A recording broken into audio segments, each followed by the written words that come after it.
ETF index mutual funds నేర్చుకుని stock మార్కెట్లో రాణించాలనుకుంటున్నారా? వెంటనే ఈ నెంబర్కి కాల్ చేయండి.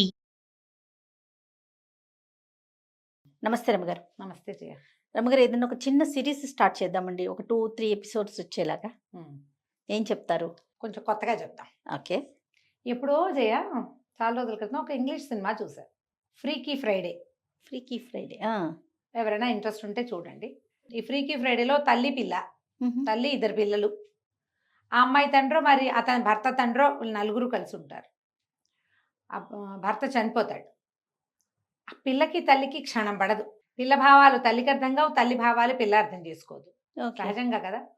అయితే వీళ్ళు ఒక చైనీస్ రెస్టారెంట్కో ఎక్కడికో వెళ్తారు. తల్లి పిల్లకి పడట్లేదని ఆ రెస్టారెంట్ ఒక ముసలావిడ ఒక అమ్మాయి రన్ చేస్తుంటుంది, ఆవిడ తల్లి ఉంటుంది. ఆవిడ ఏం చేస్తుందంటే వీళ్ళకి ఏవో చాక్లెట్లు ఇస్తుంది, దాని మీద స్విచ్ రాస్తుంది. స్విచ్ రాస్తే తల్లి పిల్లగాను పిల్ల తల్లిగాను మారిపోతారు. బాగుంది. తల్లి పిల్లలాగా బిహేవ్ చేస్తుంది, పిల్ల తల్లిలాగా పిల్ల తల్లిలాగా అవుతుంది. కొద్ది రోజులకి వాళ్ళకి అవతల వాళ్ళ కష్టం ఏమిటో తెలుస్తుంది అనమాట. ఓకే. తల్లి పడే ఇబ్బంది, కష్టము, ఆమె ఆమె యొక్క ఐడియాలజీ పిల్లకి అర్థం అవుతుంది. అలాగే పిల్ల ఎలాంటి ప్రెషర్స్ ఎదుర్కొంటుంది, దానికి ఏం ప్రాబ్లమ్స్ వస్తున్నాయి, అసలు పిల్లల తాలూకు యాక్టివిటీ, ఆ సరదా ఎలా ఉంటుంది, తల్లులు దాన్ని చూసే వస్తారు. మనం మన పిల్లల మనం చిన్నప్పుడు చిన్నగా అవ్వకుండా ఇప్పుడు పెద్ద అయిపోలేదు కదా. మనం చిన్నప్పటి నుంచి ఉండే మనం పెద్ద, కానీ మనం మర్చిపోతాం మన చిన్నతనంలో మనకి ఇలాంటివి ఉన్నాయి, ఇలాంటివి జరిగినాయి, మనం దీన్ని ఎదుర్కొన్నాం, ఈ అనుభవం మనదేనని తల్లులు అనుకోరు. ఒక వయసు వచ్చాక మర్చిపోతారు.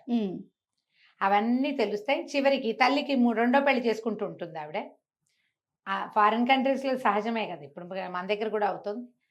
తల్లి పెళ్లి టైంకి తల్లి పిల్ల మారిపోతారు మామూలుగా. ఎవరి క్యారెక్టర్ వాళ్ళు వచ్చేస్తారా? వచ్చేస్తారు. ఇది కనీసం ఒక 10-14 ఏళ్ల పాత సినిమా అయ్యి ఉంటుంది. నేను చాలా చిన్నప్పుడు ఇలాంటి ఒక కథ చదివాను అని నా ఉద్దేశం. ఓకే. ఎప్పుడో చదివాను ఇలాంటిది, ఒక్క ఎపిసోడ్, ఒక్క సంచికే చదివా. ఎపిసోడ్ అని కూడా ఒక్క సంచికే చదివాను, ఎవరింట్లోనో. దానికోసం బాగా వెతుక్కున్నాను. 1950లో రాయబడింది చందమామలో ఈ కథ. తండ్రి కొడుకులు. ఓకే. Same switch. మీరు కావాలంటే ఫ్రీకీ ఫ్రైడే చూడండి, బాగానే ఉంటుంది సరదాగా. ఆ కథ చెప్దాం. ఇప్పుడు ఇంత ఉపోద్ఘాతం ఎందుకు చెప్పానంటే తప్పకుండా దీంట్లో మనం ఇంకొకటి నేను చెప్పదలుచుకుంది ఏంటంటే, తల్లి పిల్లలు లేదా తండ్రి కొడుకులు ఒకళ్ళనొకళ్ళు అర్థం చేసుకుంటే సమాజం బాగుంటుంది. అవునండి, జీవితాలు బాగుంటాయి. తండ్రులు మనము గడిపి వచ్చిన జీవితమే ఇది, మనకు కూడా ఇలాంటి సంచలనాలు, ఇలాంటి ఇబ్బందులు, ఈ కష్టం, నిష్ఠూరం ఇదన్నీ మనం అనుభవించిందేనని తండ్రులు అర్థం చేసుకుంటే, జ్ఞాపకం చేసుకుంటూ ఉంటే, అప్పుడు పిల్లలకి ఈ టీనేజ్ బాధలు అంత ఎక్కువ ఉండవు. అవునండి, ఎందుకంటే తండ్రి సహకరిస్తాడు కాబట్టి. పైగా మన కాలం నాడు నేను నడిచెళ్ళేవాడిని నా 12 ఏళ్ళప్పుడు అని అనుకోకూడదు. కాలం మారిపోయింది, ఇప్పుడంతా టెక్నాలజీ యుగం. మన చిన్నప్పుడు ఉన్నట్టే ఉండక్కర్లా, ఇప్పుడు రకం మారింది. అంతే కదా కదా. అక్కడి నుంచి పిల్లలు ఇంత కష్టపడతాడు తండ్రి తన కోసం, ఆయన తాలూకు ప్రతి స్వేద బిందువుని నేను వాడుకుంటున్నాను అని పిల్లలకు కూడా అర్థం కావాలి. మనం వాళ్ళని అర్థం చేసుకుంటే వాళ్ళు మనని అర్థం చేసుకుంటారు. అవును రమ్మగారు, అది చెప్పడానికే ఈ కథ. తప్పకుండాను. ఒకప్పుడట వైకుంఠంలో శ్రీ మహావిష్ణువు లక్ష్మీదేవి కబుర్లు చెప్పుకుంటున్నారు. లక్ష్మీదేవి అందట, ఏమండి ఎంతమంది భక్తులు ఉన్నారు మీకు, నిరంతరము ప్రార్థించే వాళ్ళు ఉన్నారు, ఎప్పుడైనా వాళ్ళ కోరికలు తీరుస్తున్నారా అండి మీరు అని అడిగింది. ఈయన అన్నాడు, తీర్చడానికి ఏముంది, తీరుస్తూ ఉంటాం, తీర్చము, ఏదో అడుగుతారు తీరుస్తాం. వాడు అడిగిందల్లా తీర్చేస్తే జీవితం నేల భూమి ఇలా ప్రశాంతంగా వెళ్ళదు. ఒక కోరిక వస్తుంది, అది వెంటనే తీరిపోయింది అనుకో, ఇంకోటి వస్తుంది. అలా సముద్రపు అలలు. అంతేగా. అందుకని వాడికి బాగా అవసరమైంది, వాడికి ఉపయోగపడేదే తీరుస్తాను నేను అంటే ఆవిడకి నచ్చల. కాదండి, పాపం ప్రతివాడికి ఏదో ఒక ఊహ వస్తుంది, వాడి కోరిక తీర్చాలి కదా. ఎవరో ఒకడికైనా వాడు అనుకున్నది అనుకున్నట్టు చెయ్యండి మీరు, నాకు చూడాలనుంది అని. సరే అన్నారు. నేనేం చెప్పంటే, భూలోకంలో ఈ ఊళ్ళో ఒక ఊళ్ళో మనకు ఒక భక్తుడు ఉన్నాడు, పరమ భక్తుడు. ఆయన పేరు సూర్యనారాయణ, సూరయ్య గారు అంటారు. ఓకే. ఈ సూరయ్యకి లేక ఒక కుమారుడో అని అడిగాడు, అడుగుతూనే ఉన్నాడు. ఏం జరుగుతుందో నాకు తెలుసు కుమారుడు కలిగాక. అయినా కూడా సరే అంత కోరుతున్నాడు కదా, ఓసారి తీరుద్దామని తీరిస్తే కొడుకు పుట్టాడు. వాడి పేరు సత్యనారాయణ అని పెట్టారు. సత్యం. ఆ సత్యం పుట్టిన ఏడాది 2 ఏళ్లకే భార్య కాస్త గతించింది. ఓకే. ఇతనికి లేట్ వయసులో, ఎక్కువ పెద్ద వయసు వచ్చాక పుట్టాడు పిల్లవాడు. ఓకే. ఇప్పుడు 8 ఏళ్ళు 9 ఏళ్ళు వచ్చినాయి. వాడు పరమ గడసరి, ఈయన పరమ పిసినారి. తండ్రి కొడుక్కి క్షణం పడదు. ఇంట్లో ఉన్న వంటలక్క, తర్వాత ఏమో పనివాడు పాలేరు, వాళ్ళే పెంచుతారు ఈ పిల్లాడిని. వీళ్ళిద్దరికీ క్షణం పడదు. ఇక చూడు వాళ్ళని అన్నాడు. సూరయ్య గారు లెక్కలు చూసుకుంటున్నాడు. సత్యం బండి నుంచి వచ్చేసాడు. ఏమిరా బండి నుంచి వచ్చావు అని అడిగాడు వాళ్ళ నాన్న. అడిగితే నా కడుపులో నొప్పిగా ఉంది అందుకే వచ్చేసాను అన్నాడు. అలాంటివి చెప్తారుగా పిల్లలు. అనగానే ఈయనకి ఒళ్ళు మండింది. ఎప్పుడు ఏదో ఒకటి చెప్తాడు వీడు, ఇలాగే చెప్తాడు. అయితేనేమి మన వంటలక్క ఇవాళ గారెలు ఆవడలు చేసింది, అవి నీకు ప్రాప్తం లేవన్నమాట, పడుకోపోయి లోపల కడుపులో నొప్పి తగ్గేదాకా అని గదిలోకి తోసేసి పిల్లాన్ని పోయి పడుకో. గది వాడు బయటికి రాకుండా గడి పెట్టేశాడు నాన్న. అయ్యో. ఆ గదిలోకి వెళ్ళాడు పిల్లాడు. గది బయట నుంచున్నాడు సూరయ్య గారు. ఆ లెక్కలు తెమలటల్లా. ఆయన అనుకున్నాడు, గోలో ఈ సంసారం ఏమిటో, ఈ పిల్లాడేమిటో, ఈ లెక్కలేమిటో డొక్కలేమిటో. చిన్నప్పుడే హాయిగా ఉన్నాను నేను, ఎంత హాయి. ఈ సత్యంగాడు చూడు ఎప్పుడు కావాలంటే అప్పుడు స్కూల్ మానిబారేసి వచ్చేస్తాడు. స్కూల్కి వెళ్ళాలన్న పాబందీ కూడా లేదు బడికి, పకడ్బందీ ఏం లేదు, వాడు వెళ్ళాల్సిందేనని లేదు. మానేస్తాడు. కడుపులో నొప్పి, కాలు నొప్పి, వేలు నొప్పి, నడు నొప్పి అంటాడు, జలుబు అంటాడు, వెళ్ళనంటాడు, ఏదో మారం చేస్తాడు, లేటుగా లేస్తాడు. హాయిగా స్కూల్ మానేసి ఎగ్గొట్టి కూర్చోవచ్చు. ఈ లెక్కాడొక్క తేలేసరికి దుంప దిగిపోతుంది, బాకీలు రావు బయట నుంచి. చిన్నప్పుడే హాయిగా ఉన్నా అనుకున్నాడు. లోపలున్న సత్యం అనుకుంటున్నాడు, దిక్కుమాలిన బడి, వెధవ బడి, ఎప్పుడు పోవాలి, వెధవ లెక్కలు, వెధవ మాస్టారు, చచ్చిపోతాను పడలేక. నాన్న పని హాయి, ఇంట్లో కూర్చుని హాయిగా లెక్కలు పెట్టుకోవటమేక. చక్కగా ఇనపెట్టి ఇట్టా తలుపు తీసి అట్టా డబ్బులు తీసుకోవటం, రొంటిని పెట్టుకుని బజారీలు రావటం, ఎప్పుడు ఏం కావాలంటే అవి తినేయటం. నాకేమో కడుపులో నొప్పి, కడుపులో నొప్పి అని చెప్పపోతే మాస్టర్ పంపడు, కడుపులో నొప్పి అంటే వంటలక్క తిండి పెట్టదు. తిండి ఎక్కువయ్యే కదా కడుపులో నొప్పి వచ్చేది. ఈ పూట లంఘనం చెయ్యని పడుకోబెడతారు. అమాంతం పెద్దని అయిపోతే నాన్నలాగా ఎంత హాయిగా ఉంటుంది అనుకున్నాడు. లక్ష్మీదేవి విష్ణుమూర్తి చూస్తున్నారు పైనుంచి. ఆవిడంది, ఏమండి పాపం పిల్లాడు కోరుకుంటున్నాడు, తండ్రి కోరుకున్నాడు, వాళ్ళ కోరిక తీర్చండి అనేసరికి సరే చూద్దాం ఏం జరుగుతుందో అని స్విచ్ చేసేసాడు. ఈ తలుపు కొడుతున్నాడు, లోపల మంచం మీద పడుకున్నాడు సత్యం. వాకిట్లో తలుపు కొడుతున్నాడు సూరయ్య గారు. వాడు ఎంతున్నాడు సూరయ్య గారు? 8 ఏళ్ల బొట్టికాయ అయిపోయాడు. మనుషులు మారిపోయారు. శరీరాలు అలాగే ఉండి బుద్ధులు మారటం కాదు, మనుషులే మారిపోతారా? సూరయ్య గారు ఉన్నాడు కానీ ఆయన 8 ఏళ్ల పిల్లాడుగానే ఉన్నాడు. ఆయనకి లెక్కలు డొక్కలే ఉన్నాయి బ్రెయిన్ లో. ఓకే. నేను చిన్నపిల్లాడిని అయ్యానని అనుకోలేదు. బయట కిందకి నడిచొచ్చి ఒక 4 అడుగులు వేసాడు. ఆయనకి బజార్లో పని ఉంది. ఓకే. ముందు ఈ వచ్చే లోపల ఏం చేశాడు, గడి పెట్టాడు కదా, మెట్లు దిగాడు. వంటలక్కకి నేను బయటికి వెళ్తున్నా అని కేకేస్తే వంటలక్క వచ్చేసరికి బయటికి వెళ్ళిపోయాడు. వంట ఆవిడ, ఇదేమిటి పిల్లాడిని లోపల పెట్టి గడి పెట్టాం, ఎక్కడికో పోతున్నాను అంటున్నాడు, ఆయన ఏం చేస్తున్నాడు పెద్ద మనిషి అని అనుకుని పైకి వెళ్ళి చూస్తే పిల్లాడు గడి పెట్టేవాడు. ఏమిటి నాకు అట్ట వినపడింది, సత్యం కాదా అనుకుంది. సత్యం కాదు, ఇక్కడ చెప్పింది ఎవరు? సూరయ్య గారే చెప్పాడు, సత్యం గొంతది. అదేలే. బయటికి వెళ్ళేసరికల్లా వంటలక్కగా ఒక లిస్టు చెప్పింది, సరుకులు కావాలి. సరే వెళ్తే పచారీ కొట్టు దగ్గర నుంచున్నాడు భూషయ్య గారు. పచారీ కొట్టు. ఏమాయి భూషయ్య ఎట్టా ఉన్నావు అనగానే భూషయ్య గారు తలకాయ ఎత్తి చూశాడు, కళ్ళెగరేశాడు. ఆయన కళ్ళెగరేసింది ఎందుకు? 8 ఏళ్ల పిల్లాడు ఏమాయి భూషయ్య అంటే కళ్ళెగరేయరు. ఇంట్లోకి సరుకులు కావాలోయ్, ఒక అరబస్తా బియ్యము అని కందిపప్పు, పంచదార, ఉప్పు, చింతపండు 5 చెప్పాడు. ఆ భూషయ్యకి నవ్వొచ్చింది. కాకేమి అట్టగే డబ్బులేయి అన్నాడు. పిల్లాడితోటి డబ్బులా అని జేబు తడుకుంటే ఆ జేబు నేను నిక్కర్ జేబులో చేయి పెట్టానని తెలియలే, అప్పటికి ఇంకా తట్టలేదు. జేబులో చేయి పెడితే చేయి తీస్తే ఒక ఇంత పెన్సిలు, ఓ ఇంత దారపు ఉండా, అక్కడి నుంచి తుమ్మ జిగురుతో ఏమిటో ఉంది అందులో. తుమ్మ జిగురు జిగురులు అప్పటి కాలంలో ఏం చేసేవాళ్ళు, చెట్టు నుంచి పిక్కునేవాళ్ళం. దానికి ఒక పుల్ల ఇట్ట పెట్టుంది, దానికి తుమ్మ జిగురుంది. ఇవేమిటి ఇవెట్ట వచ్చినాయి నా జేబులోకి? పెన్సిల్ ఇటా వస్తుంది, ఇంతే పెన్సిల్. అక్కడి నుంచి ఎరైజర్లు, పాత రోజుల్లో రబ్బర్లు, టంగు, రాయి ముక్కలల్లే ఉండేవి. ఒక ఎరైజర్ కూడా బయటకు వచ్చింది. రెండో జేబు తడుకున్నాడు, 3 గోళీకాయలు ఉన్నాయి. ఇవేమిటి ఇవి ఉన్నాయి?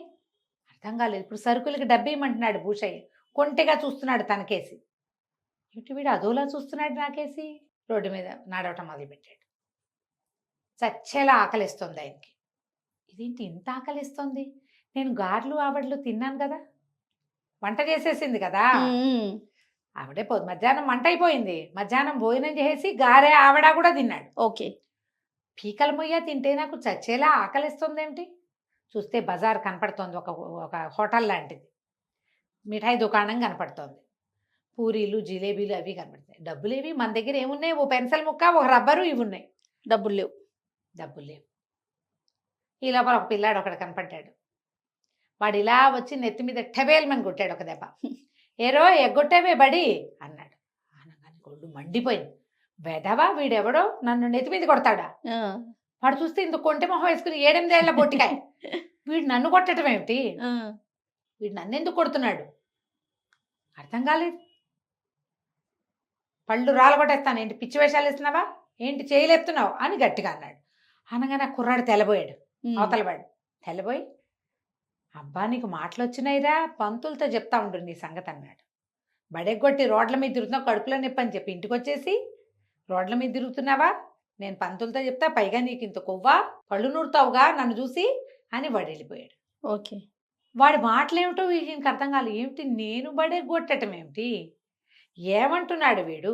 తన ఆకారం గురించి తనకు తెలియదు. దాకా తెలియలే. 1-2 అడుగులు ముందుకేసాడు. వేసేసరికి ఈ స్వీట్ షాప్ ఉందిగా, వాళ్ళ దగ్గర మిఠాయి దుకాణాలకి బయట అద్దాలు ఉంటాయి. ఆ అద్దంలో కనపడ్డాడు. ఎవరు కనిపించారు ఈయనకి? కొడుకు కనపడ్డాడు.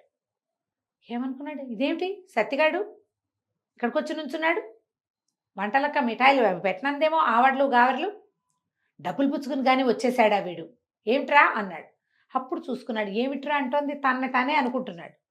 అర్థం కాలేదు. అటు ఇటు నడిచాడు. తను చెయ్యి నెత్తి మీద పెట్టుకున్నాడు. అద్దంలో తనే కనపడుతున్నాడు. తను సత్యంలాగా ఉన్నానని సూరయ్య గారికి అర్థమైంది. ఓకే.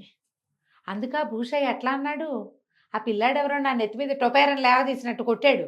ఎందుకు కొట్టాడు వాడు? తన ఫ్రెండ్ అనుకుని. అర్థమైంది. ఏంటి నేను ఇట్లా సత్తిగడ్లా ఎలా మారిపోయాను? అర్థం కాలేదు. కడుపులో కర్ర కర్ర కర్ర కర్రలాడిపోతోంది ఆకలి. ఏం చెయ్యాలో తెలీదు. ఇక డబ్బులేమో లేవు. సరే ఇంటికి వెళ్ళిపోదాం అనుకున్నాడు. నడుస్తుంటే గాల్లో తేలుతున్నట్టు పడుతున్నాయి. సూరయ్య గారు 50 ఏళ్లవాడు. ఆయనకి లేటుగా కదా పిల్లాడు పుట్టింది. చిన్న బొజ్జ, బట్టతల, కళ్ళజోడు, స్థూలకాయం. నడవలేనివాడు, అరుగుదల లేదు, బాగా గబగబా నడవలేడు. ఇప్పుడు 8 ఏళ్ల పిల్లాడు ఎట్టంటే గాల్లో తేలుతున్నట్టు పడవు, ఆయనకి నడుస్తుంటే గాల్లో తేలిపోతున్నట్టు తూనీగలా. ఇందాకంతా ఫీల్ అవ్వలా, ఇప్పుడు సత్యాన్ని తెలియలా అప్పుడు. ఇప్పుడు కరెక్ట్గా అర్థమైంది. నడిచొస్తుంటే ఇంటి సందు మొగదల్లో తన పాత స్నేహితుడు కనపడ్డాడు. సత్యంగా మారిపోయానని మర్చిపోయాడు. మార్చిపోయి, ఏరోయ్ సుందరం ఎలా ఉన్నావు అని అన్నాడు. ఆనంగానే ఆ సుందరం గారు కళ్ళు రూతూ, ఏమిట్రా కొవ్వెక్కిందా వెదవా, పెద్ద చిన్న లేదు, మీ నాన్నకి చెప్పి తాట ఒలిపిస్తానన్నాడు. అప్పుడు గుర్తొచ్చింది, నేను సత్యంగా మారిపోయాను. తాట ఒలిపించుకోవడం ఎవరికి ఇష్టమో. సరే పరిగెత్తుకుంటూ వచ్చేసాడు. ఇప్పుడు లోపలికి వచ్చాక డౌట్, ఏమిటి ఏం చెయ్యాలి? ఇప్పుడు తను పరిగెత్తుకుంటూ వెళ్తే ఎట్లా, ఏం చెయ్యాలో తెలియటల్లా. ఈ లోపల గదిలో ఉన్నాడు కదా కొడుకు, పిల్లవాడు. వాడు ఒళ్ళు సాగదీసుకుని పడుకుందాం అనుకున్నాడు. సాగదీస్తే సాగదే ఒళ్ళు. వంటలక్క ఏం పెట్టదు ఇప్పుడు, నాన్న తలుపు తీయడు, పడుకోవాలి మనం. కాసేపు నిద్రపోవాలంటే ఏ పక్కకి తిరిగినా ఏమిటో బొజ్జడ్డం పడుతోంది. మొహం మీద కళ్ళజోడు. వాడికి అలవాటు ఏముంది, పక్కకి తిరిగి ఇట్ట పెట్టుకున్నాడు. పెట్టుకోగానే కళ్ళజోడు తగిలింది. ఇదేమిటి కళ్ళజోడు వచ్చింది? కళ్ళజోడు తీశాడు. తీస్తే ఏమీ కనపట్టాలా. మొహం నుంచి కళ్ళజోడు తీస్తే ఏం కనిపించట్లేదు. అదే అదే వాడికి అర్థం కాదు. మళ్ళీ కళ్ళజోడు పెట్టుకుంటే కనిపిస్తుంది. ఇదేంటి నేను ఇలా ఎలా అయిపోయాను, నాకు కళ్ళజోడు ఉండటమేంటి, ఆ కళ్ళజోడు లేకపోతే కనపడకపోవటం ఏంటి, పక్కకి తిరుగుతుంటే ఒళ్ళు ఏమో బద్ధకంగా ఉంది. మంచం దిగితే సత్యానికి తెలిసింది తన ఒళ్ళు ఎంతో బరువుగా ఉన్నట్టు. 2 అడుగులు వేసాడు. ఒక అల్మరా, దానికి ఒక నిలువుట అద్దము ఉన్నాయి ఆ గదిలో. పిల్లాడు కదా, ఆవిడ గదిలో అద్దం ఉంది. అటు తిరిగాడు. తిరిగేసరికి నాన్న కనపడ్డాడు. వెంటనే వీడు, నా కడుపులో నొప్పి లేదులే, బళ్ళలోకి వెళ్ళిపోతాను అన్నాడు. అన్నాక తట్టింది. ఏమిటి నా గొంతు ఇలా ఉంది? పైగా అది నాన్న మాట్లాడుతున్నట్టు కనపడుతోంది. నాన్నలాగా మాట్లాడుతున్నానేంటి నేను? అటు ఇటు కదిలాడు. చూస్తే ఇంత బొజ్జ, స్థూలకాయం, పాత రకపు పంచ, పైన ఒక చొక్కా లాంటిది, ఏమంటారు దాన్ని, మనం బన్నీలు లాంటివి వేసుకునేవాళ్ళు పాత రోజుల్లో. ఈ మన మల్లుగుడ్డతో కుట్టించేవాళ్ళు. లాల్చీ లాల్చీ అంటే పూర్తి లాల్చీ కాదు, ఇక్కడ దాకా చేతులుండి లాల్చీ లోపల వేసుకునేది అనమాట. ఇళ్లలో Okay. ఉన్నప్పుడు అవే వేసుకుని ఉండేవాళ్ళు. నిర్కాంతపోయాడు సత్యం. నేనేంటి నాన్నలా కనపడుతున్నాను. అటు ఇటు నడిచాడు, నెత్తి మీద చేయి పెట్టుకున్నాడు, ముక్కు కొక్కున్నాడు, కళ్ళజోడు తీశాడు, అన్నీ అదే కనిపిస్తుంది. వాడికి అర్థమైంది, నాన్నలాగా అయిపోయాను నేను, ఇంత బొజ్జు వచ్చింది నాకు చూసుకున్నాడు. అప్పుడు వాడికి ఒకటి తట్టింది, అమ్మయ్య ఇంకా బడిలోకి వెళ్ళక్కర్లేదు. బడి అంటే అంత భయం, బడిలోకి వెళ్ళాల్సిన పనే లేదు. అటు ఇటు నడిచి ఎంజాయ్ చేశాడు. నాన్నతో ముక్కు గోకిచ్చాడు, నాన్నతో తల పీకించుకున్నాడు, నాన్నతో కళ్ళజోడు తీయించి పెట్టించాడు. పిచ్చి సరదా వచ్చేసింది సత్యానికి. అప్పుడు రొంటిన తడుకున్నాడు నాన్నలాగా. తాళాలున్నాయి. వాడప్పుడు తట్టిందా, తాళాలు ఉన్నాయంటే బ్రహ్మాండం మన పని. తలుపు దగ్గరికి వెళ్ళాడు. తలుపు దగ్గరికి వెళ్ళేసరికి ఈ లోపల ఏమైంది, వంటలక్క చూసుకుంటోంది. పిల్లాడు ఆకలి అంటాడేమో ఏమిటో చూద్దామని లోపల నుంచి తలుపు కొట్టాడు. వంటలక్క వచ్చింది పైకి. వచ్చి ఏం చేసింది, గడి తీస్తే లోపల ఎవరున్నారు, పెద్ద ఆయన సోరయ్య గారు. కానీ ఆయన కనపడలేదు. వంటలక్క కనపడితే ఏమవుతుందో, తన కొంత ఎలా ఉంటుందో తెలియలే. ఏమైనా తింటావా, పట్టుకురానా అని అడిగి దిగెళ్ళిపోయింది. ఈయనకి అర్థమైన తలుపు తీయబడి ఉంది. సరే ఇప్పుడు ఏం చెయ్యొచ్చు, ఈ గదిలోంచి నాన్న గదిలోకి వెళ్ళాడు. వెళ్ళాక రొంటిని తాళాలు ఉన్నాయిగా, చక్కగా ఈయన పెట్టి తాళం తీసాడు. దర్జాగా చేయబెట్టి లోపల ఇంత కట్ట డబ్బులు, నాన్న పావలా కూడా ఇవ్వడు. చక్కగా డబ్బులు దొరికినాయి. అందరూ ఫ్రెండ్స్ వాళ్ళు వీళ్ళు పావలాలు, కానీలు, అర్ధనాలు తెచ్చుకుంటారు. మనకేవి లేవు. వంటలకు కొంది బోళ్ళని చేసి పెడుతుంది, చేగోడీలు చెక్కిలాలు అవే తినాలంటాడు. బజార్లో కొమ్ము మిఠాయి వంటలకు ఎట్టా చేస్తుంది? అందరూ కొమ్ము మిఠాయి కొనుక్కు తింటారు, నాకేముండవు. డబ్బులు తీసుకుని అక్కబడికి తట్టింది. నేను నాన్నలాగా అయ్యానంటే నాన్న ఏమైనట్టు? అప్పుడు మా బాగా అయింది నాన్నకి. ఇప్పుడు బళ్ళలోకి వెళ్తాడు చచ్చినట్టు. మాస్టర్ చిత కొడితే నాన్నకు బుద్ధి వస్తుంది అనుకున్నాడు. ఓకే, సరే ఇంకిప్పుడు వంటలక్క ఏం చేసింది, ఈ సూరయ్య గారు ఏం చేశాడు, సత్యం ఏం చేశాడో మనం దీని తరువాయి భాగంలో విందాం. తప్పకుండా అండి. చాలా ఇంట్రెస్టింగ్ ఉంది రమ్మగారు కదా. చాలా బాగుంది. నమస్తే. నమస్తే జయ.